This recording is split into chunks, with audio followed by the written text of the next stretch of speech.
অদ্ভুত এক ভবিষ্যৎ পৃথিবী, যখন পৃথিবী থেকে অক্সিজেন পুরোপুরিভাবে শেষ হয়ে গিয়েছিল, যার ফলে বর্তমানে পৃথিবীতে বেঁচেছিল শুধুমাত্র 1% মানুষ।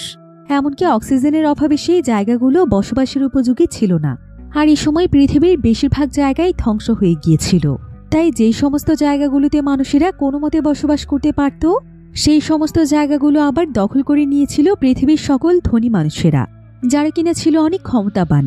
আর তারা ছুঁড়ে ফেলে দিয়েছিল গরিব শ্রেণীর মানুষদেরকে। তাই এই অক্সিজেনবিহীন পৃথিবীতে গরিবদের বেঁচে থাকাটা অনেক কষ্টকর ছিল। যেখানে গরিব মানুষেরা প্রতিনিয়ত খাবার এবং অক্সিজেনের অভাবে মারা যাচ্ছিল, সেখানে ধনী মানুষেরা তৈরি করছিল নিজেদের জন্য বিলাসবহুল শহর। যেই শহরে যাওয়াটা প্রত্যেকটি গরিব মানুষের স্বপ্ন ছিল, কারণ একমাত্র সেখানে পৌঁছতে পারলেই তারা সুন্দরভাবে বাঁচতে পারবে। তবে পৃথিবীর এমনই এক ভয়ানক পরিস্থিতির মধ্যে মানুষ কি শেষ পর্যন্ত পৃথিবীতে সার্ভাইভ করতে পেরেছিল, নাকি দেখতে দেখতেই ধ্বংস হয়ে গিয়েছিল পুরো পৃথিবী? আমরা তো প্রতিনিয়ত অনেক ধরনের সার্ভাইভাল মুভির গল্প দেখে থাকি, কিন্তু আজকের এই গল্পটি অনেক বেশি থ্রিলিং এবং ইন্টারেস্টিং। আর আপনি যদি একজন সার্ভাইভাল মুভি লাভার্স হয়ে থাকেন, তাহলে আজকের এই গল্পটি আপনার জন্য বেস্ট হতে চলেছে। তাহলে চলুন ঘুরে আসা যাক অক্সিজেনবিহীন এক ভবিষ্যৎ পৃথিবীর গল্প থেকে। তো গল্পটি শুরু হয় ভবিষ্যৎ পৃথিবীতে, যখন আমাদের পৃথিবী প্রায় পুরোপুরিভাবে ধ্বংস হয়ে গিয়েছিল। আসলে হঠাৎ করে একদিন পৃথিবীতে একটি কমেট এক্সপ্লোশন হয়, অর্থাৎ উল্কাপিণ্ডের বিস্ফোরণ। আর আমরা এখানে সেই বিস্ফোরণের প্রায় 40 বছর পরের পৃথিবী দেখতে পাই। এখানে পৃথিবীর অবস্থা এত বেশি খারাপ ছিল যে পৃথিবী আস্তে আস্তে মানুষের বসবাসের অনুপযোগী হয়ে পড়ছিল। এমনকি পৃথিবীতে যতগুলো মহাদেশ ছিল, সেগুলোও দেখতে দেখতে পানির নিচে চলে গিয়েছিল, যার ফলে জনসংখ্যাও আস্তে আস্তে এতটাই কমে গিয়েছিল যে পৃথিবীতে এখন মানুষ সচরাচর দেখাই যায় না। আর বর্তমানে পৃথিবীতে শুধুমাত্র কিছু কিছু জায়গা রয়েছে যেখানে খুবই কম সংখ্যক মানুষেরা বসবাস করছে। সেই সমস্ত জায়গাগুলোর মধ্যে আমরা কোরিয়ার একটি জায়গা দেখতে পাই, যেটার নাম ছিল পেনিনসুলা। পেনিনসুলা একসময় অনেক উন্নত মানের একটি শহর ছিল, কিন্তু এখন এই শহর পুরোপুরিভাবে মরুভূমিতে পরিণত হয়েছে। আর এখন পুরো পৃথিবীতে শুধুমাত্র 1% জনসংখ্যা জীবিত আছে। তবে তারপরও পৃথিবী এখনও বসবাসের উপযোগী ছিল না, কারণ পৃথিবীর বাতাস এখন এতটাই দূষিত ছিল যে বাতাস ছিল এখন পুরোপুরিভাবে বিষাক্ত, যার কারণে মানুষ নিঃশ্বাস নিলেই মৃত্যু নিশ্চিত। তাছাড়া এখন বাতাসে তেমন কোনো অক্সিজেনও ছিল না। তাই বর্তমানে মানুষ পৃথিবীতে সার্ভাইভ করার জন্য বিশেষ এক ধরনের একটি মাস্ক তৈরি করেছে, যেটার নাম হচ্ছে ইয়ারকোর। এই মাস্কটির মধ্যে মূলত এমন কিছু টেকনোলজি রয়েছে যেটার মাধ্যমে দূষিত বাতাস পিউরিফাই হয়ে বিভিন্ন বিষাক্ত উপাদানকে অক্সিজেনে কনভার্ট করে দেয়। ফলে এভাবেই অক্সিজেন মানুষের শরীরে প্রবেশ করে এবং মানুষকে অক্সিজেন সরবরাহ করে, যার ফলে এই মাস্কটি থাকলে মানুষের নিঃশ্বাস নিতে তেমন কোনো সমস্যা হয় না। তো পৃথিবীর এমন পরিস্থিতিতে মানুষকে 3টি ক্লাসে বিভক্ত করা হয়েছিল, যাদেরকে জেনারেল, স্পেশাল এবং কোর বলা হয়। অর্থাৎ এমন পরিস্থিতিতেও মানুষের মাঝে ভেদাভেদ ছিল। তো মানুষের মাঝে যে 3টে ক্লাস ছিল, সেই 3টে ক্লাসের মানুষেরা বসবাস করত 3টি আলাদা আলাদা ডিস্ট্রিক্টে। অর্থাৎ এরিয়াগুলোকে এখন ডিস্ট্রিক্ট হিসেবে বিভক্ত করা হয়েছে। আর এই ক্লাসগুলোর প্রত্যেকটি মানুষের হাতেই তাদের নিজেদের ক্লাসের কিউআর কোডও লাগানো হয়েছে, যেটার মাধ্যমে খুব সহজেই আইডেন্টিফাই করা সম্ভব যে কোন মানুষ কোন ক্লাস থেকে এসেছে। তবে এই ক্লাসের বাহিরেও আরও একটি গ্রুপ রয়েছে, যাদেরকে মূলত রিফিউজেস বলা হতো। তাদের মূলত কোনো ক্লাসই ছিল না, এমনকি তাদের হাতে কোনো কিউআর কোডও ছিল না। আর বর্তমানে এই রিফিউজেস মানুষেরাই সবচাইতে কষ্টে জীবনযাপন করত, কারণ খাবার, পানি, অক্সিজেন এই সমস্ত বেসিক সুবিধাগুলো তাদেরকে মূলত দেয়া হতো না। তাই রিফিউজেসরা অনেক কষ্টে তাদের জীবনযাপন করে। এমনকি তারা তাদের ক্ষুধা নিবারণের জন্য বিভিন্ন চোর এবং ছিনতাইকারীদের গ্রুপে যুক্ত হয়ে যায়। তবে এখন এই নতুন পৃথিবীতে একদল মানুষের খুবই সম্মান ছিল, যাদেরকে বলা হয় নাইটস। তারা মূলত ডেলিভারি ম্যান। ড্রাইভ করে তারা বিভিন্ন সার্ভাইভ করার জিনিসপত্র এক ক্লাস থেকে অন্য ক্লাসে ডেলিভারি দিয়ে থাকে। তবে নার্সদের জন্য এই ডেলিভারির কাজটি মোটেও সহজ ছিল না, কারণ যেহেতু এখন রিফিউজেসরা নিজেদের বেসিক জিনিসের জন্য রাস্তাঘাটের যে কোনো জায়গাতে বিভিন্ন সন্ত্রাসীমূলক কাজ করে থাকে, তাই রিফিউজেসরা বিভিন্ন জায়গাতে নার্সদের অপেক্ষাতেও থাকে। যখনই তারা মানুষের বিভিন্ন সাপ্লাই ডেলিভারি করতে যায়, ঠিক তখনই তারা তাদের উপর হামলা করে বসে। আর কাউকে তো মেরে ফেলে তারা তাদের সমস্ত সাপ্লাই নিয়ে যায়। তাই নার্সদের মূল কাজ হচ্ছে রিফিউজেসদের হাত থেকে সমস্ত ডেলিভারির জিনিস বাঁচিয়ে ডেলিভারি করা। এজন্য নার্সদেরকে অনেক সাহসী এবং শক্তিশালী হতে হয়। এদিকে 3টি ক্লাসের সদস্য হওয়ার জন্য রিফিউজিসদের হাতে মাত্র একটি উপায় আছে, সেটা হলো রিফিউজিস থেকে নাইট হয়ে যাওয়া। অর্থাৎ একজন নাইট হতে পারলে তারা যে কোনো ক্লাসে যুক্ত হতে পারবে। এবার আমরা একজন নাইটকে দেখতে পাই। নাইটদেরকে মূলত নাম্বারের মাধ্যমে ডাকা হয়। এই নাইটের নাম্বার ছিল 528, আর তার নাম হচ্ছে কিম। কিম ছিল নাইটদের মধ্যে সবচাইতে ভালো নাইট। সে অনেক সাহসী এবং শক্তিশালী। আজ পর্যন্ত কোনো রিফিউজিস তার গায়ে কোনো আঁচড়ও ফেলাতে পারেনি। কিমের আবার সিক্রেট একটি নাইট টিমও রয়েছে, যারা কিনা মূলত ডেলিভারির কাজ করে। তবে এই টিমের প্রায় অনেক সদস্যই রিফিউজিসের সদস্য। কিমের আসলে রিফিউজিসদের জন্য অনেক মায়া হতো, তাই সে নিজেই লুকিয়ে লুকিয়ে অনেক রিফিউজিসকে নাইট হওয়ার সুযোগ করে দেয়। এমনকি কিম রিফিউজিসদেরকে সাহায্যও করে। আজ পর্যন্ত রিফিউজিসদের অনেকগুলো হান্টার্স টিম কিমের উপর হামলা করার চেষ্টা করেছিল, কিন্তু কিমের ফাইটিং স্কিল ছিল দুর্দান্ত, তাই তারা তার কিচ্ছু করতে পারে না। তাছাড়া এই হান্টার্স এবং রিফিউজিসদের মধ্যেও লড়াই হয়ে থাকে, কারণ হান্টার্সরা তো অপরাধমূলক কর্মকাণ্ড করে খাবার পানি জোগাড় করতে পারে, কিন্তু সাধারণ রিফিউজিসরা এমনটা করতে পারে না। তাই ক্ষুধায় তৃষ্ণায় তারা হান্টার্সদের সাথে লড়াই শুরু করে দেয় এবং তাদের কাছ থেকেও খাবার পানি অক্সিজেন ছিনিয়ে নেওয়ার চেষ্টা করে। এমনকি তাদের মধ্যে খাবার পানি অক্সিজেন এই সমস্ত কিছু নিয়ে গেমও চলে, যেখানে তারা এসবের উপর বাজি ধরে থাকে। এবার আমরা সাধারণ রিফিউজিসদের মধ্যে একজন ছেলেকে দেখতে পাই। এই ছেলেটির নাম হচ্ছে সাউল। সে মূলত আজকে হান্টার্সদের সাথেই লড়াই করতে এসেছে। তো কিছুক্ষণের মধ্যেই হান্টার্সদের সাথে তার ফাইট শুরু হয়ে যায়। তবে হান্টার্সদের সদস্য সংখ্যা অনেক বেশি ছিল, তাই সাউল তাদের সঙ্গে পেরে উঠছিল না। এবার সাউল তার সামনে আরও বেশ কয়েকজন হান্টার্সদেরকে দেখতে পায়, যারা কিনা নার্সের একটি গাড়ি লুট করে তার দিকে এগিয়ে আসছিল। তবে সেখানে আবার নাইট 528 উপস্থিত ছিল, অর্থাৎ কিম। কিম তখন হান্টার্সদেরকে সাউলকে মারতে মানা করছিল, কিন্তু হান্টার্সরা তার কোনো কথাই শোনে না। তারা সোজা চলে যায় সাউলকে মারার জন্য। তাই বাধ্য হয়ে কিমকে তার ফাইটিং স্কিল সেখানে দেখাতেই হয়। সে একাই তাদের সঙ্গে লড়াই করে এক মুহূর্তেই তাদেরকে হারিয়ে দেয়। আর কিমের ফাইটিং স্কিল দেখে হান্টার্সরা অনেক ভয় পেয়ে যায় এবং তারা সাউলকে ছেড়ে দিয়ে সেখান থেকে চলে যায়। তবে সাউল এখানে কিমকে কোনো কিছু না বলে সেও এখান থেকে চলে যায়। এবার সেদিন সন্ধেবেলায় দেখা যায় যে সাউল লুকিয়ে লুকিয়ে একটি অ্যাপার্টমেন্টে প্রবেশ করে, কিন্তু ঠিক তখনই জিয়ং নামক একটি মেয়ে তার মাথায় বন্দুক তাক করে। আসলে জিয়ং ছিল ডিফেন্স ইন্টেলিজেন্স কমান্ডের মেজর, তাই তার ফাইটিং স্কিল ছিল খুবই ভালো, যার কারণে সাউল তার সঙ্গে ফাইট করার চেষ্টা করলেও সে মুহূর্তের মধ্যে সাউলকে হারিয়ে দেয়। তবে কিছুক্ষণ পরেই আমরা জানতে পারি যে সাউল আসলে জিয়ং এবং তার ছোট বোনের সাথে 10 বছর ধরে এই অ্যাপার্টমেন্টেই থাকে, অর্থাৎ তারা আগে থেকেই পরিচিত। যদিও জিয়ং এর জন্য রিফিউজিসদেরকে তার বাড়িতে রাখা ছিল নিষেধ, কিন্তু তারপরও তার সাউলকে দেখে অনেক মায়া হয়েছিল, তাই সে তার বাড়িতে তাকে আশ্রয় দিয়েছিল। তো জিয়ং এবং তার বোন এখানে সাউলকে অনেক বকাবকি করছিল, কারণ তারা সাউলকে বারবার নিষেধ করেছে যে সে বাইরে গিয়ে যেন হান্টার্সদের সাথে লড়াই না করে, কিন্তু তারপরও সাউল তাদের কোনো কথাই শুনতে চায় না। জিয়ং তখন সাউলকে জিজ্ঞাসা করে, তোমাকে আমরা বারবার নিষেধ করছি যে বাইরে গিয়ে এভাবেই হান্টার্সদের সাথে ফাইট করো না, এতে করে তোমার জীবন চলে যেতে পারে, তারপরও তুমি এমনটা কেন করছো? সাউল তখন তাকে বলে, জীবন? কোনটাকে তুমি জীবন বলছো? বর্তমান পৃথিবীতে রিফিউজিস হয়ে বাঁচাটাকে কি জীবন বলে? তাই আমি প্রতিনিয়ত হান্টার্সদের সাথে ফাইট করে নিজেকে প্রস্তুত করছি, নিজেকে সাহসী এবং শক্তিশালী বানানোর ট্রেনিং নিচ্ছি, যাতে করে খুব দ্রুতই আমি রিফিউজিস থেকে নাইটে পরিণত হতে পারি এবং আমিও যে কোনো ক্লাসের সদস্য হতে পারি।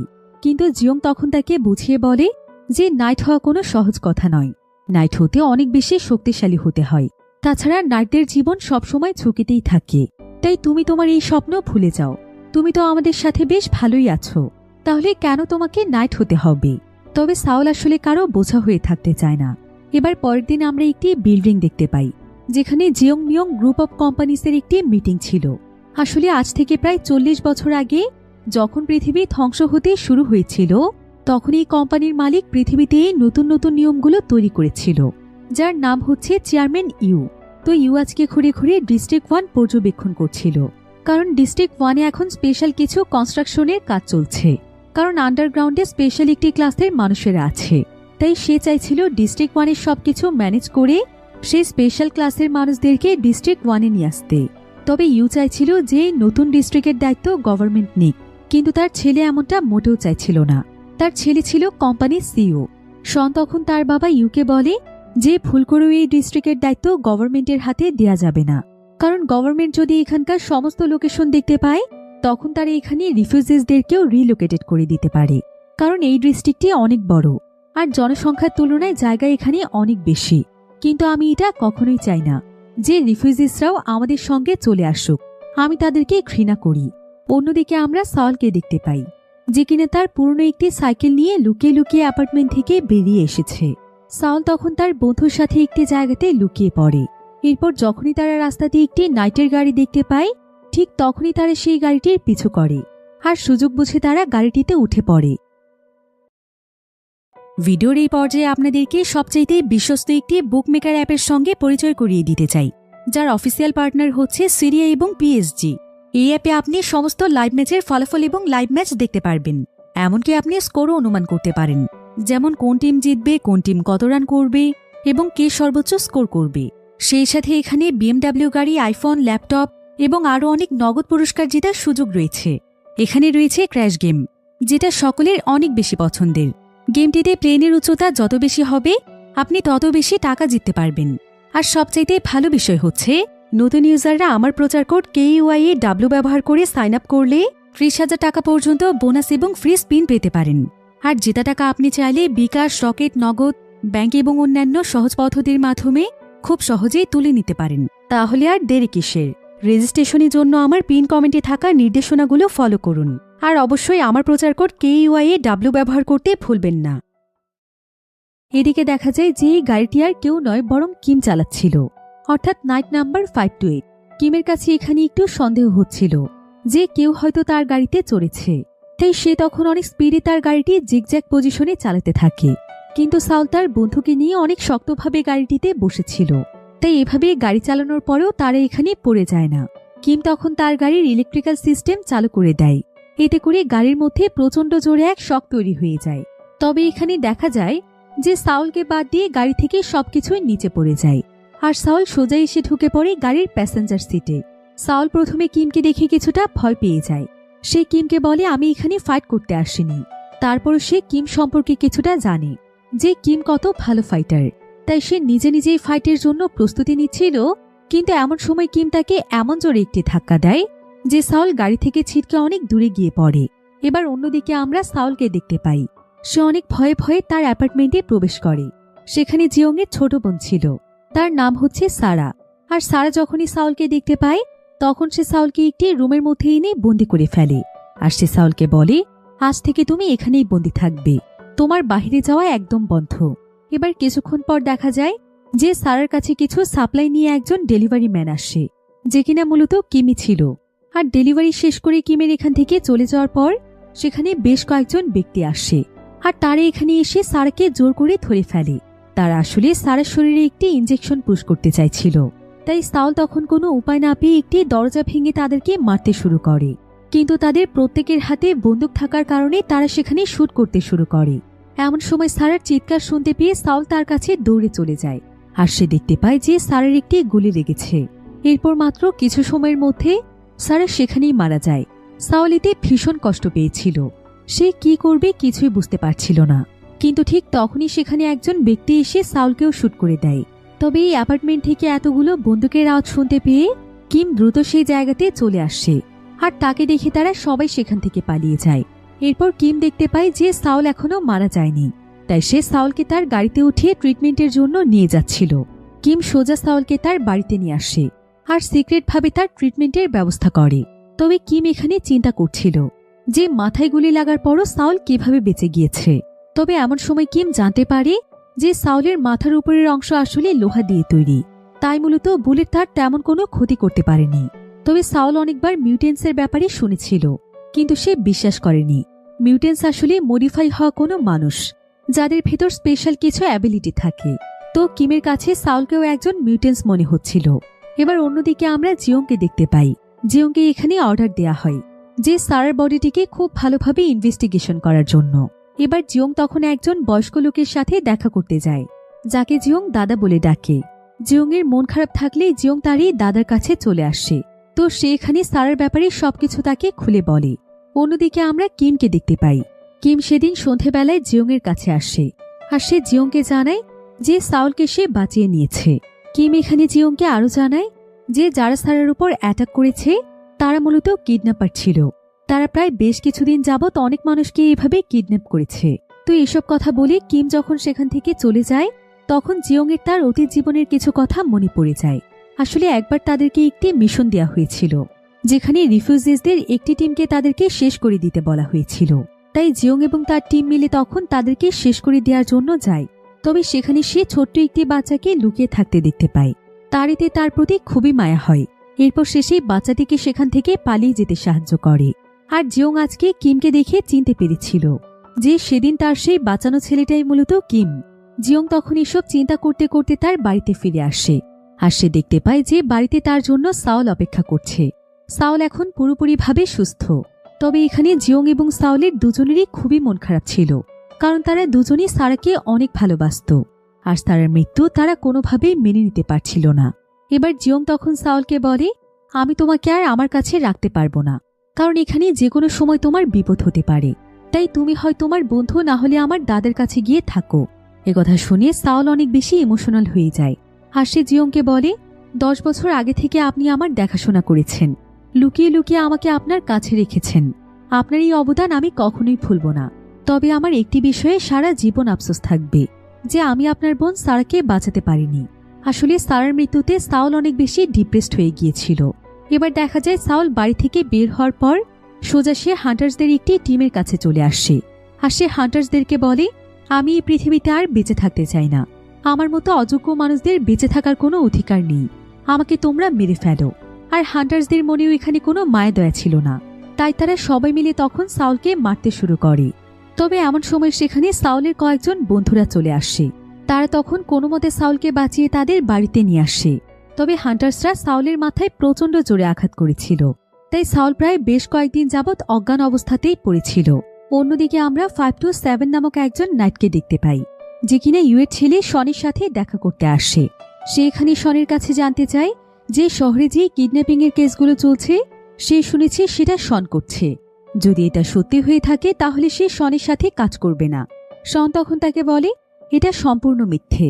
শুধুমাত্র একটি কথা জেনে রেখো, আমি যা কিছু করছি মানুষের ভালোর জন্য করছি। তবে তুমি যদি এখন আমাকে একটি কাজ করতে সাহায্য করো, তাহলে আমি তোমাকে সবচাইতে স্পেশাল ডিস্ট্রিক্টে থাকার সুযোগ করে দেব। 527 তখন তার কথাতেই রাজি হয়ে সেখান থেকে চলে যায়। এরপর শন একটি মেডিকেলে চলে যায় ট্রিটমেন্ট নেওয়ার জন্য। শনের আসলে একটি রোগ ছিল, যেটার জন্য প্রতিনিয়ত তাকে ট্রিটমেন্ট নিতে হয়। অন্যদিকে আমরা কিম এবং তার একজন সঙ্গীকে দেখতে পাই। তারা দুজন কিডন্যাপারদের কিছু ক্লু ফলো করতে করতে একটি অ্যাপার্টমেন্টে পৌঁছে যায়। এরপর তারা সেখানকার গার্ডদের উপর হামলা করে বিল্ডিং এর ভেতরে চলে যায়। আর সেখানে যাওয়ার পর তারা দেখতে পায় যে বিল্ডিং এর মধ্যে বেশ কিছু বাচ্চাকে কিডন্যাপ করে রাখা হয়েছে। আর এখানকার পরিস্থিতি দেখে কিম এবং তার সঙ্গে বুঝতে পারে যে মূলত কোনো এক্সপেরিমেন্টের জন্যই বাচ্চাদেরকে এভাবে কিডন্যাপ করে এখানে আনা হচ্ছে। অন্যদিকে সাওলের যখন জ্ঞান ফিরে আসে তখন সেখানে জিওংয়ের দাদা তার পাশে বসেছিল। জিওংয়ের দাদা তখন তাকে সাহস দিয়ে বলে, তোমাকে তোমার মন শক্ত করতে হবে। পৃথিবীটা কোনো সুখের জায়গা নয়। এখানে প্রত্যেকটি মানুষকে সার্ভাইভ করে টিকে থাকতে হয়। এবার পরের দিন কিম সাওলকে দেখতে আসে। আর তার সঙ্গে এখানে জিওংয়ের দাদার দেখা হয়। কিম তখন জিওংয়ের দাদাকে বলে, আচ্ছা আপনি কি জানেন যে সাওল একটা মিউটেন্ট? জিওংয়ের দাদা বলে যে আমি তো এটা জানতাম না। তবে আমি একটি বিষয় জানি, সাওলের বাবা অক্সিলিয়াম মাইনে কাজ করত, যেখানে প্রচুর পরিমাণে রেডিও অ্যাক্টিভ মেটেরিয়াল ছিল। বলা হয়ে থাকে সেই মাইনে যে সমস্ত মাইনাররা কাজ করত তাদের প্রত্যেকের সন্তানই মিউটেন্ট হয়েছে। হয়তো শরীরে কোনো বিক্রিয়ার ফলে এমনটা ঘটতে পারে। অন্যদিকে জিওংয়ের অনেক বেশি মন খারাপ ছিল, কারণ সে যেহেতু সারার বোন ছিল তাই তাকে সারার কেসের ইনভেস্টিগেশন থেকে বের করে দেওয়া হয়েছে। তবে তারপরও সারা গোপনে জানতে পেরেছে যে সেদিন সারার কাছে ডেলিভারি দিতে যে লোকটি এসেছিল তার নাম্বার হচ্ছে 527, 528 নয়। অন্যদিকে আমরা কিমকে দেখতে পাই। কিম যখন রাতের বেলা নাইট হেডকোয়ার্টারে আসে তখন সে দেখতে পায় যে 527 নিজেকে শেষ করে দেওয়ার চেষ্টা করছে। সে তখন দ্রুত তাকে বাঁচাতে চলে যায়। আসলে 527 অনেকদিন ধরেই শনের সাথে কাজ করছে, তাই তার কাছে মনে হচ্ছিল যে সে হয়তো শনের অনেক অন্যায় কাজে তাকে সাহায্য করে ফেলেছে। এমনকি শন তাকে যে সিক্রেট জিনিস ডেলিভারি করতে দিয়েছিল সেগুলো হতে পারে কোনো শিশুর লাশ। তাই অপরাধবোধের কারণে সে আর বাঁচতে চাইছিল না। তবে কিম তখন তাকে শান্ত হতে বলে এবং তার কাছে এই সমস্ত ব্যাপারে বিস্তারিত জানতে চায়। কিন্তু ঠিক এমন সময় দেখা যায় তার ব্রেইনের ভেতরে সেট করা একটি বোম অ্যাক্টিভেট হয়ে যায় এবং কিছুক্ষণের মধ্যেই বোমটি ব্লাস্ট হয়ে সে সেখানেই মারা যায়। সে আসলে শনের দিয়ে একটি মিশন কমপ্লিট করেনি, তাই মূলত শনি তার সাথে এমনটা করেছে। তবে এখন যেহেতু শনের কাজের জন্য 5 to 7 ছিল না, তাই তার রিপ্লেসমেন্টের জন্য তার আরও একজন নাইটের দরকার। তাই সে নতুন নাইট চুজ করার জন্য একটি স্পেশাল ইভেন্টের আয়োজন করে। এবার সেখানে একটি নিউজ অ্যানাউন্সমেন্ট করা হয়, যেখানে একটি টুর্নামেন্টের আয়োজন করা হবে, আর সেই টুর্নামেন্টে যে উইনার হবে তাকে পরবর্তী নাইট বানানো হবে। অর্থাৎ যারা এখনো নাইট হয়নি টুর্নামেন্টে ছিল তাদের জন্য। এখন এই নিউজটি জানতে পেরে সাউল রাস্তায় এসে কিমের জন্য অপেক্ষা করছিল, কারণ সে কিমের কাছ থেকে নাইট হওয়ার জন্য ট্রেনিং নিতে চায়। এবার কিম সেখানে আসলে সাউল যখন তাকে এই সমস্ত কথা বলে, তখন কিম যেন সাউলের চোখে ঠিক নিজেকে দেখতে পায়, যেমনটা সে ছিল। অনেক সাহস এবং শক্তি সঞ্চয় করে সে নাইট হতে এসেছিল। তবে কিম তখন সাউলকে বলে, আমি তোমাকে ট্রেনিং দিতে রাজি আছি, কিন্তু তার আগে আমার সামনে তোমাকে প্রুফ করতে হবে যে তুমি নাইট হওয়ার যোগ্য। এবার সেদিন সন্ধেবেলায় জিয়ংয়ের টিম এসে জিয়ংকে ইনফর্ম করে যে কিম বেশ কয়েকজন নার্সদের সাথে মিলে একটি সিক্রেট মিশন পরিচালনা করছে। অন্যদিকে কিম তার টিমের কাছে আসে, আর সে সবাইকে উদ্দেশ্য করে বলে যে বর্তমানে শহরে যারা মিউটেন্টস রয়েছে, এক্সপেরিমেন্টের জন্য মূলত তাদেরকে টার্গেট করা হচ্ছে। কিন্তু এই কাজটি কে করছে সেটাই আমরা এখনো জানতে পারিনি। তবে আমাদের মাঝে সাউল যেহেতু একজন মিউটেন্ট, তাই সাউলের মাধ্যমে আমরা হয়তো এই এক্সপেরিমেন্টের মাস্টারমাইন্ড সম্পর্কে জানতে পারবো। এদিকে কিম যখন তার টিমের সাথে সিক্রেট মিটিং করছিল, ঠিক তখনই মিটিংয়ের মাঝখানে জিয়ং এবং তার টিম সেখানে চলে আসে। কিম তখন জিয়ংকে আলাদা একটি জায়গাতে নিয়ে তাকে সবকিছু খুলে বলে যে কিভাবে তারা এক্সপেরিমেন্টের মাস্টারমাইন্ডকে ধরতে চাচ্ছে। তবে সে জিয়ংকে এটা জানায় না যে সাউল আসলে একজন মিউটেন্ট। এবার পরের দিন সাউল তার ট্রেনিংয়ের জন্য তৈরি হয়ে যায়। যদিও সাউল অনেক বেশি কনফিডেন্স এবং স্ট্রং ছিল, কিন্তু তার ভেতর ট্রেনিংয়ের কমতি রয়েছে। তাই দেখা যায় যে সে কিমের সঙ্গে যখন ফাইট করতে আসে, কিম তখন তাকে কয়েক সেকেন্ডের মধ্যেই হারিয়ে দেয়। এরপর কিম সাউলকে ফাইটিংয়ের বিভিন্ন টেকনিক শেখাতে থাকে। এবার নাইট হওয়ার জন্য যে টুর্নামেন্টের আয়োজন করা হয়েছিল, সেখানে ফিজিক্যাল টেস্টের জন্য সাউল সহ আরও অনেক ক্যান্ডিডেটরা আসে। এরপর সেখানে প্রত্যেকের বডিকে টেস্ট করা হয়। তবে তাদের মধ্যে যাদের বডিতে সামান্য পরিমাণ উইকনেস পাওয়া যাচ্ছিল, তাদেরকে সেখান থেকে বাতিল করে দেওয়া হচ্ছিল। কিন্তু সৌভাগ্যবশত সাউল এখানে পাস হয়ে যায়। এবার সেদিন সন্ধেবেলায় কিম সাউলকে আবারও ট্রেনিং দিতে শুরু করে। সে সাউলের দিকে বল মেরে তাকে ডজ করা শেখাচ্ছিল। তখন কিমের একজন সঙ্গী তাকে দেখায় যে কিভাবে আসলে বল ডজ করতে হয়, আর সাউল তার স্কিল দেখে খুবই ইমপ্রেস হয়ে যায়। এবার দেখতে দেখতে টুর্নামেন্টের দিন চলে আসে। সাউল সহ আরও যে সমস্ত ক্যান্ডিডেটরা ছিল, তারা সবাই টুর্নামেন্টের জন্য রেডি হয়ে যায়। প্রথমে তাদের সবাইকে ছোট ছোট কয়েকটি গ্রুপে বিভক্ত করে দেয়া হয়, আর এখন তাদেরকে নিজেদের প্রতিপক্ষ গ্রুপের সাথে লড়তে হবে। তবে টুর্নামেন্টে চলবে বেশ কয়েকটি রাউন্ডে। প্রত্যেকটি রাউন্ডে যারা যারা উইনার হবে তারা পরের রাউন্ডে এগিয়ে যাবে। এমনকি যেখানে তাদের টুর্নামেন্টে অনুষ্ঠিত হচ্ছে, সেখানে রাউন্ডের ভিত্তিতে আস্তে আস্তে অক্সিজেন লেভেলও অনেক কমে আসবে, আর তাদেরকে সেভাবেই ফাইট করতে হবে। তো এবার প্রত্যেকেই তাদের প্রতিপক্ষের সাথে ফাইট শুরু করে দেয়। এখানে দেখা যায় যে কিমের কাছ থেকে বেশ কয়েকদিন ট্রেনিং নেয়ার ফলে সাউলের ফাইটিং স্কিল খুবই ভালো হয়ে গিয়েছে, আর তার স্কিল দেখে তার উপর বেশ কয়েকজন একসাথে অ্যাটাক করতে আসে। কিন্তু সাউল এত ভালোভাবে ট্রেনিং করেছিল যে সে একাই তাদের সবাইকে হারিয়ে দেয়। তবে এক পর্যায়ে অক্সিজেনের লেভেল এতটা কমে যায় যে সাউল খুবই দুর্বল হয়ে পড়ছিল। আর ঠিক এমন সময় একজন ক্যান্ডিডেট তার উপর হামলা করে, আর তাকে মারতে মারতে তার অবস্থা একদম খারাপ করে দিচ্ছিল। কিন্তু সাউল তারপরও হার মানে না। শেষ পর্যন্ত সে উঠে দাঁড়িয়ে এমনভাবে তার উপর অ্যাটাক করে যে সেও তার কাছে হেরে যায়। আর সাউল সহ মোট 8 জন ক্যান্ডিডেট পরের রাউন্ডের জন্য কোয়ালিফাই হয়ে যায়, যেটা কিনা কাল অনুষ্ঠিত হবে। এবার সেদিন সন্ধেবেলায় কিম একজন ট্রাক ড্রাইভারকে গুলি করে, আর সেই ট্রাকের মধ্যে থাকা অনেকগুলো রিফিউজিসদেরকে সে বাঁচিয়ে নেয়, যাদেরকে কিডন্যাপ করে নিয়ে যাওয়া হচ্ছিল। আসলে এখানে যে সমস্ত রিফিউজিসরা ছিল, তারা সবাই মাইনে কাজ করত, অর্থাৎ তাদের মিউটেন্স হওয়ার সম্ভাবনা ছিল। অন্যদিকে আমরা শনকে দেখতে পাই, যে কিনা ইউএর কাছে সেই সমস্ত নাগরিকদের ডাটা চাইছিল, যাদেরকে মূলত ডিস্ট্রিক্ট 1-এ রিলোকেটেড করা হবে। কিন্তু শনকে এখানে ডাটা দেয়া হয় না, কারণ এও জানত যে শন কখনোই চাইবে না যে কোনো রিফিউজিস ডিস্ট্রিক্ট 1-এ আসুক। কিন্তু সেই ডাটাতে রিফিউজিসদেরও নাম রয়েছে। এরপর শন জিয়ংকে ফোন করে, আর সে জিয়ংয়ের কাছে সেই সমস্ত নাগরিকদের ডাটা চায়। কিন্তু জিয়ং এই কাজ করতে তাকে মানা করে দিলে সে তাকে বলে যে জিয়ংকে তো তার ওয়ার্ডার মানতেই হবে, কারণ সে এখানকার সিইও। অন্যদিকে কিম সাউলকে ড্রাইভিংয়ের ট্রেনিং দেওয়ার পর সাউল তাকে সত্যিই প্রুভ করে দেখায় যে সে কতটা ভালো ড্রাইভ করতে পারে। এবার পরের দিন শুরু হয় তাদের টুর্নামেন্টের দ্বিতীয় রাউন্ড। যেখানে তাদেরকে স্পেশাল একটি প্রোডাক্ট কম্পিটিশনের মাধ্যমে ডেলিভারি করতে হবে। আর রাস্তার মাঝখানে তাদের উপর অনেক হান্টার্সরাই আক্রমণ করতে পারে। তবে হান্টার্সরা যদি সেই প্রোডাক্টগুলো তাদের কাছ থেকে ছিনিয়ে নেয় তাহলে সে সেখানেই হেরে যাবে। এভাবে যে প্রোডাক্ট সুরক্ষিতভাবে ডেলিভারি করতে হবে সেই উইনার হবে। এখন এখানে সমস্ত প্রতিযোগীদেরকে অস্ত্র দেওয়া হয় যাতে করে তারা তাদের ডেলিভারির প্রোডাক্ট সুরক্ষিত রাখতে পারে। এরপর তাদেরকে জানানো হয় যে প্রথমে যেই দুজন প্লেয়ার ফিনিশিং লাইন ক্রস করতে পারবে তারাই যাবে তৃতীয় রাউন্ডে। এবার কিছুক্ষণের মধ্যেই রেস শুরু হয়ে যায়। সবাই তাদের প্রোডাক্ট নিয়ে ডেলিভারির উদ্দেশ্যে রওনা হয় আর তাদের পেছনে লাগিয়ে দেওয়া হয় হান্টার্সদেরকে, যারা কিনা অনবরত তাদের উপর হামলা করছিল। এতে করে দেখা যায় দুজন রেসে শুরুতেই হেরে যায়। তবে সাউল এখানে সমস্ত অ্যাটাক ইগনোর করে সে তার ড্রাইভিংয়ে ফোকাস করছিল।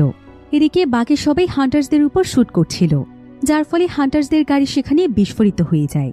এরপর বাকি প্রতিযোগীরা যখন সামনের দিকে এগিয়ে যায় তখন দেখা যায় সেখানকার পরিত্যক্ত বিল্ডিংগুলোতে বিস্ফোরণ ঘটানো হয় আর সেই বিস্ফোরণের ফলে রাস্তাগুলো ব্লক হয়ে যায়।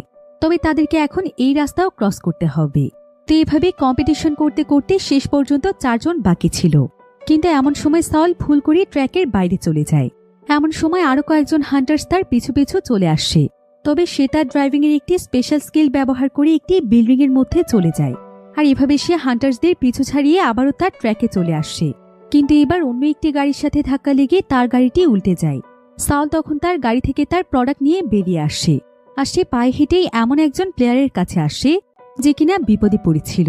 সাউল তখন তার গাড়িটিকে ধাক্কা দিয়ে ঠিক ট্র্যাকে নিয়ে আসে, ফলে সেই প্লেয়ার তাকে তার গাড়িতে লিফট দেয়। এরপর সাউল এবং সেই প্লেয়ার অনেক দূরে চলে আসে। তবে হান্টার্সরা তারপরও তাদের পিছু ছাড়ছিল না, কিন্তু সাউল তাদের সাথে লড়াই করে। তবে একজন হান্টার সেই প্লেয়ারকে টেনে গাড়ি থেকে ফেলে দেয়। এমন সময় আরও একজন প্লেয়ার গাড়ি নিয়ে তাদের পেছনেই ছিল।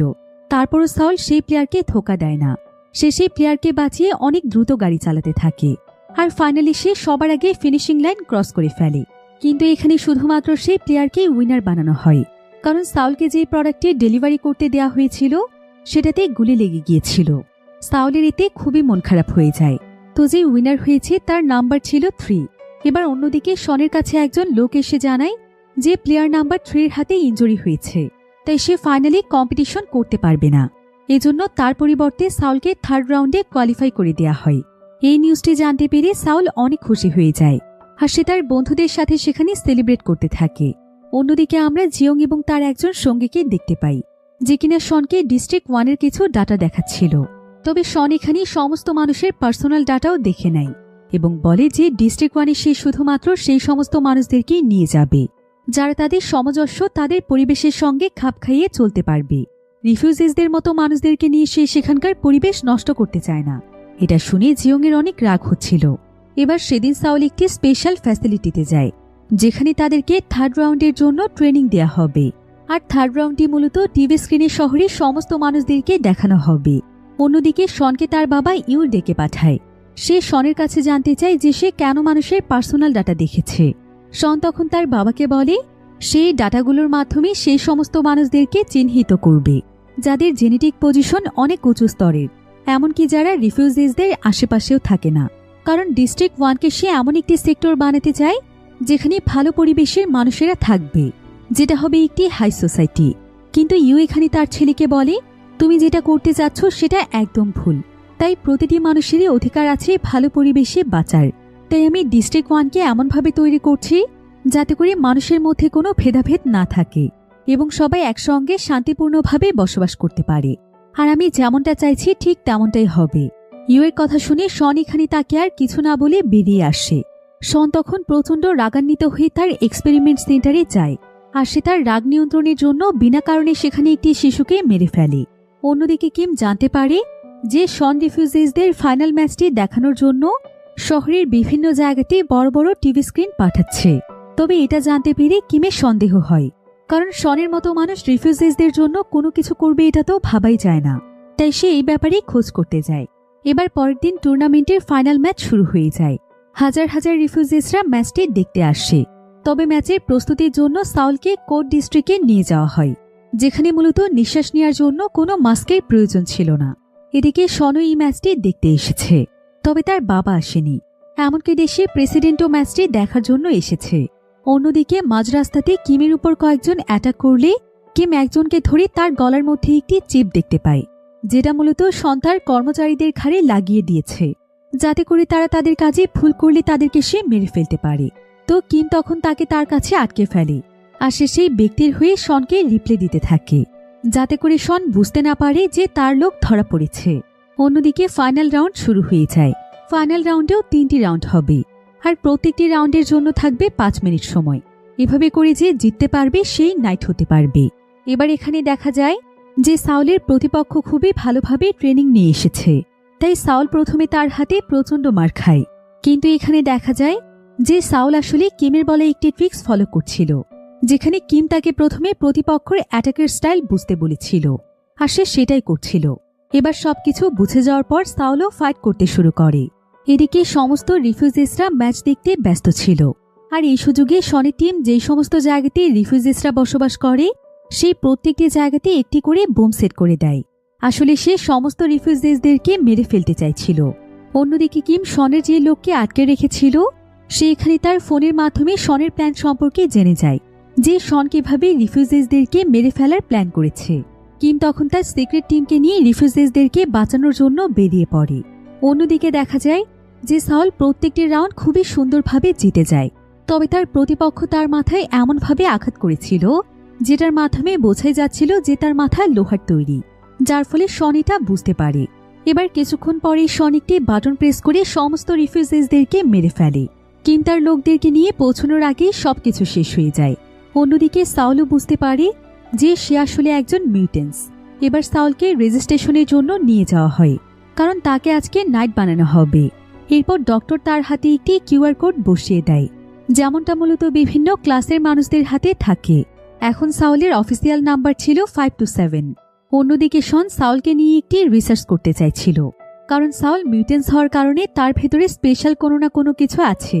এদিকে সাউলের ট্যাটু করার সময় তার শরীর থেকে কিছুটা রক্ত নেওয়া হয়েছিল, যেটা পরবর্তীতে শনের এক্সপেরিমেন্টের জন্য পাঠিয়ে দেয়া হয়। এবার শেডিং জিয়ং কিমের কাছে এসে বলে যে শনের আন্ডারে যে সমস্ত মানুষেরা কাজ করছে শন তাদের ব্রেন থেকে এমন একটি পার্ট মুছে দিচ্ছে যেটার মাধ্যমে তাদের ভেতর থেকে ইমোশন চলে যাচ্ছে, যার ফলে তারা যে কোনো নিষ্ঠুরতম কাজ করতেও প্রস্তুত। কিম তখন জিয়ংকে শনের মোবাইল দিয়ে বলে যত তাড়াতাড়ি সম্ভব শনকে অ্যারেস্ট করার জন্য। তবে জিয়ং বলে যে এইটুকু প্রমাণের মাধ্যমে সে শনের কিছু করতে পারবে না, তাদেরকে আরও প্রমাণ জোগাড় করতে হবে। অন্যদিকে শনের শরীরে ব্লাড ট্রান্সফার করা হচ্ছিল। আসলে শনের হয়তো এমন একটি রোগ ছিল যেটার জন্য তার মানুষের রক্তের প্রয়োজন। এজন্যই সে মূলত এতদিন বাচ্চাদেরকে কিডন্যাপ করছিল, বিশেষ করে মাইনার্সদের বাচ্চাদেরকে, কারণ তার কাছে মনে হচ্ছিল যে মাইনার্সদের বাচ্চাদের শরীরে হয়তো স্পেশাল কোনো পাওয়ার আছে, যার কারণে সে তাদের রক্ত ব্যবহার করত। আর এখন সে সাউলের রক্ত ব্যবহার করতে চাইছে। এবার পরের দিন সাউল একজন নাইট হিসেবে তার প্রথম মিশনে বেরিয়ে পড়ে। তবে রাস্তাতে সে আবার তার রিফিউজিস বন্ধুদের সাথে দেখা করে। আসলে শহরের মধ্যে রিফিউজিসদের এমন কিছু সিক্রেট জায়গাও রয়েছে যেখানে তারা লুকিয়ে থাকে। সাউলের বন্ধুরাও ঠিক তেমন একটি জায়গাতেই আশ্রয় নিয়েছিল। সাউল তখন তার বন্ধুদেরকে সঙ্গে নিয়েই তার প্রথম ডেলিভারি করে। আর সে একজন নতুন নাইট হওয়ার কারণে অনেক জায়গাতেই ভুল করছিল, কিন্তু টুর্নামেন্টে ভালো পারফরমেন্সের কারণে সবাই তাকে চিনত, তাই সবাই তাকে তার কাজে সাহায্য করত। এবার সেদিন সন্ধ্যাবেলায় সাউল কিমের সাথে দেখা করতে যায়। কিম তখন সাউলকে জানায় যে টুর্নামেন্টের দিন যতজন রিফিউজিস মারা গিয়েছে তাদের সবাইকে মেরে ফেলেছে শন, কারণ সে চায় না রিফিউজিসরা ভালো জীবন পাক। সে রিফিউজিসদেরকে কোনো মানুষই মনে করে না, তাই সে যেভাবেই হোক শনের উপর প্রতিশোধ নিতে চায়। আর সাউলও এইসব জানতে পেরে শনের উপর প্রচণ্ড রেগে যায়। সেও তখন কিমকে তার কাজে সাহায্য করতে চায়। এবার দেখা যায় কিম শনের যেই সদস্যকে আটকে রেখেছিল তাকে শনের লোকেরা সেখান থেকে ছেড়ে দেয়। সেই লোকটি তখন একটি জায়গাতে এসে শনের সেক্রেটারিকে ফোন করে, আর সেক্রেটারি সেখানে আসলে সে তাকে বাঁচানোর জন্য বারবার ধন্যবাদ জানায়। কিন্তু সেক্রেটারি বলে যে শন তাকে উদ্ধার করার জন্য কোনো লোককেই পাঠায়নি। আর শন বুঝতে পেরেছে যে সবকিছুই হচ্ছে কিম এবং তার সঙ্গীদের পরিকল্পনা। তাই সেক্রেটারি তখন শনের কথা মতো লোকটিকে সেখানে মেরে ফেলে। কিন্তু ঠিক তখনই জিয়ং এবং কিম সেখানে চলে আসে, কারণ তারা সেই লোকটিকে ট্র্যাক করছিল। এদিকে কিছুদিন আগে শন পুরো শহরে অ্যানাউন্সমেন্ট করেছিল যে সে রিফিউজিসদের প্রত্যেকটি শহরের জায়গায় জায়গায় বাতাস পিউরিফাই করার মেশিন লাগাবে, যাতে করে আস্তে আস্তে রিফিউজিসদের থাকার পরিবেশও ঠিক হয়। কিন্তু তখনই কিমের তার উপর সন্দেহ হয়েছিল যে শনের দ্বারা তো রিফিউজিসদের জন্য কোনো উপকার করা সম্ভব নয়, আর আজকে সে তার সিক্রেট টিমের মাধ্যমে খবর পেয়েছে যে শন রিফিউজিসদের জন্য যে এয়ার পিউরিফাই মেশিন লাগিয়েছে সেই মেশিনের বাতাসে বিষাক্ত গ্যাস ভরে দেওয়া হয়েছে, যেটার মাধ্যমে রিফিউজিসরা মারা যাবে। কিম তখন বিষয়টি জিওংকে জানালে জিওং সোজা চলে যায় ইউয়ের কাছে এবং সে ইউকে সবকিছু বলে যে তার ছেলে শন শহরের মধ্যে কি শুরু করেছে। শহরে কিডন্যাপিং, রিফিউজিসদেরকে বোম দিয়ে মারা, এমনকি এয়ার পিউরিফাই মেশিনের মধ্যে বিষাক্ত বীজ দেয়া। একথা শুনে ইউ শনের উপর প্রচণ্ড রেগে যায়। অন্যদিকে আমরা কিমকে দেখতে পাই। কিম শনের উপর নজর রাখতে গিয়ে যখনই সুযোগ পায় তখনই সে সঙ্গে সঙ্গে তার উপর গুলি করে দেয়, কিন্তু সৌভাগ্যবশত সে সেই জায়গা থেকে বেঁচে ফেরে। তবে এর পরে সে জানতে পারে যে তার সমস্ত প্ল্যান নষ্ট করছে কিম এবং তার টিম। অন্যদিকে জিওং যখন জানতে পারে যে কিম আজকে শনের উপর হামলা করেছিল তখন সে কিমকে শান্ত হতে বলে এবং সে তাকে জানায় যে সে চেয়ারম্যান ইউকে সবকিছু জানিয়ে দিয়েছে আর চেয়ারম্যান ইউ আগামীকাল প্রেসিডেন্টের সাথে বসে ব্যবস্থা নিতে চেয়েছে। তাই ততক্ষণ পর্যন্ত কিম যেন নিজেকে শান্ত রাখে। এবার পরের দিন মিটিংয়ে দেখা যায় যে ইউ প্রেসিডেন্টকে বলে রিলোকেশনের ডেট পিছিয়ে দিতে, কারণ তারা রিফিউজিসদেরকে যে জায়গাতে রিলোকেটেড করতে চেয়েছিল সেই জায়গাতেই মূলত শন বিষাক্ত গ্যাস ছড়িয়ে দিয়েছে। তবে ইউ এখানে প্রেসিডেন্টকে এই বিষয়টি জানায় না, বরং সে ডেট পিছিয়ে দিয়ে সেখানকার বিষাক্ত গ্যাস দূর করতে চায় এবং সে প্রত্যেকটি মানুষকেই বাঁচাতে চায়। ইউ তখন অক্সিজেন সাপ্লাইয়ের সমস্ত কাজ প্রেসিডেন্টের হাতে তুলে দেয়, যেটা এতদিন তাদের হাতে ছিল। আর এখানে ইউ মনে মনে সিদ্ধান্ত নেয় যে সে তার ছেলেকে নিজের হাতে শাস্তি দেবে, কারণ যার মনে মানুষের প্রতি কোনো মায়া দয়া নেই তাকে তো শাস্তি পেতেই হবে। কিন্তু শন যখন তার বাবার এই প্ল্যানের কথা জানতে পারে তখন সে তার একজন সঙ্গীকে নিয়ে এসে তার বাবাকে মেরে ফেলে আর এবার চেয়ারম্যানের জায়গা সে নিয়ে নেয়। এমনকি সে প্রেসিডেন্টের নামে মিথ্যে কিছু কেস বের করে প্রেসিডেন্টকে সরিয়ে তার জায়গায় অন্য একজনকে বসিয়ে দেয়। এরপর চেয়ারম্যান শন তখন সবার সামনে অ্যানাউন্সমেন্ট করে যে তাদের অক্সিজেনের অনেক বেশি সংকট দেখা দিয়েছে, তাই আগামী 3 মাস পর্যন্ত অক্সিজেন সাপ্লাই বন্ধ থাকবে। এমনকি সে এখানে সমস্ত নার্সদেরকেও সন্ত্রাসী হিসেবে ঘোষণা দেয়। আর এখন কিম বুঝতে পারে যে শনের এয়ারকোরের মধ্যে হামলা করে তাকে মেরে ফেলা ছাড়া আর কোনো রাস্তা নেই। তবে সেখানে হামলা করার জন্য তাকে এয়ারকোর সম্পর্কে জানতে হবে, যেটার ব্যাপারে জিওংয়ের দাদা অনেক কিছু জানে। জিওংয়ের দাদা তখন তাকে এয়ারকোর সম্পর্কে সবকিছু খুলে বলে। অন্যদিকে দেখা যায় যে রিফিউজিসদেরকে রিলোকেশনের কথা বলে তাদেরকে গভর্নমেন্টের পক্ষ থেকে একটি ভ্যাকসিন দেয়া হয়, আর ভ্যাকসিন দেওয়ার কিছুক্ষণ পরে সবাই মারা যেতে থাকে। এদিকে সাওল এবং তার বন্ধুরা খবর পেয়ে সেখানে চলে এসেছিল আর তারা রিফিউজিসদেরকে সেখানে বাঁচানোর চেষ্টা করছিল, যার কারণে সেখানে শনের লোকেরা গোলাগুলি শুরু করে দেয় এবং সেখানে সাওলের একজন বন্ধু মারা যায় আর সাওলকেও মেরে অজ্ঞান করে তুলে নিয়ে যাওয়া হয় তার শরীর থেকে রক্ত নিয়ে তাকে মেরে ফেলার জন্য। অন্যদিকে কিম যখন জানতে পারে যে সাওলকে ধরে নিয়ে যাওয়া হয়েছে তখন জিওং কিম এবং তার লোকদেরকে শনের কোম্পানিতে ঢোকার ব্যবস্থা করে দেয় আর সেখানে ঢুকেই কিম এবং তার লোকেরা হামলা শুরু করে দেয়। তবে তারা প্রথমে আগের প্রেসিডেন্টকে কারাগার থেকে মুক্ত করে দেয় এবং নতুন প্রেসিডেন্টকে সরিয়ে তাকে তার জায়গা ফিরিয়ে দেয়। এদিকে শন যখন দেখে যে তার সমস্ত প্ল্যান নষ্ট হয়ে যাচ্ছে তখন সে সাউলকে মেরে ফেলার প্ল্যান করে, কিন্তু যখনই শন সাউলকে মেরে ফেলতে যাবে ঠিক তখনই সেখানে কিম এসে শনকে শুট করে দেয়। সে শনকে মেরে সাউলকে কোনো মতে উদ্ধার করে। এরপর কিম চলে যায় শনের এক্সপেরিমেন্ট রুমে। শন সেখানে যতগুলো বাচ্চাকে বন্দি করে রেখেছিল সে তাদের সবাইকে মুক্ত করে দেয়। এরপর কিম এবং তার পুরো টিম সবাইকে নিয়ে বিল্ডিং থেকে বেরিয়ে আসে আর তারা বিশাল এক বিস্ফোরণের মাধ্যমে পুরো বিল্ডিংটিকে শেষ করে দেয়। এবার কয়েকদিন পর দেখা যায় প্রেসিডেন্ট তার ক্ষমতা ফিরে পেয়ে দেশের সমস্ত দায়িত্ব নিজের হাতে তুলে নেয় আর সে ডিস্ট্রিক্ট ওয়ানে সমস্ত কাজ খুব সুন্দরভাবে কমপ্লিট করে ফেলে। ডিস্ট্রিক্ট ওয়ানকে সে এতটাই বড় করে বানায় যেখানে চাইলে সমস্ত মানুষেরা একসাথে বসবাস করতে পারবে। এমনকি সে পুরো শহর থেকে ক্লাসের নিয়মও উঠিয়ে দেয়, অর্থাৎ এখন আর মানুষের মাঝে কোনো ভেদাভেদ থাকবে না। সবাই একসঙ্গে ডিস্ট্রিক্ট ওয়ানে বসবাস করবে এবং প্রত্যেকটি মানুষই সমান অধিকার পাবে। এরপর গভর্নমেন্টের পক্ষ থেকে সমস্ত রিফিউজিসদেরকে ডিস্ট্রিক্ট ওয়ানে নিয়ে যাওয়া হয়। এরপর থেকে শহরের মধ্যে আস্তে আস্তে শান্তি ফিরে আসে। সবাই যেহেতু এখন সমানভাবে খাবার পানি এবং সমস্ত সুবিধা পাচ্ছে তাই এখন শহরে আর কোনো হান্টার্সরা ছিল না। এবার আমরা কিম এবং সাউলকে দেখতে পাই যারা কিনা তাদের ডেলিভারির কাজে ফিরে এসেছে। আর সাউল এখানে মন ভরে নিঃশ্বাস নিচ্ছে, কারণ বর্তমান প্রেসিডেন্ট প্রত্যেকটি জায়গাতে এয়ার পিউরিফায়ার সেট করেছে যেটার মাধ্যমে দূষিত বাতাস বিশুদ্ধ হচ্ছে, অর্থাৎ সবকিছু আবারও স্বাভাবিক হতে শুরু করেছে। আর এমনই একটি সুন্দর এন্ডিংয়ের মাধ্যমে গল্পটি এখানেই শেষ হয়ে যায়।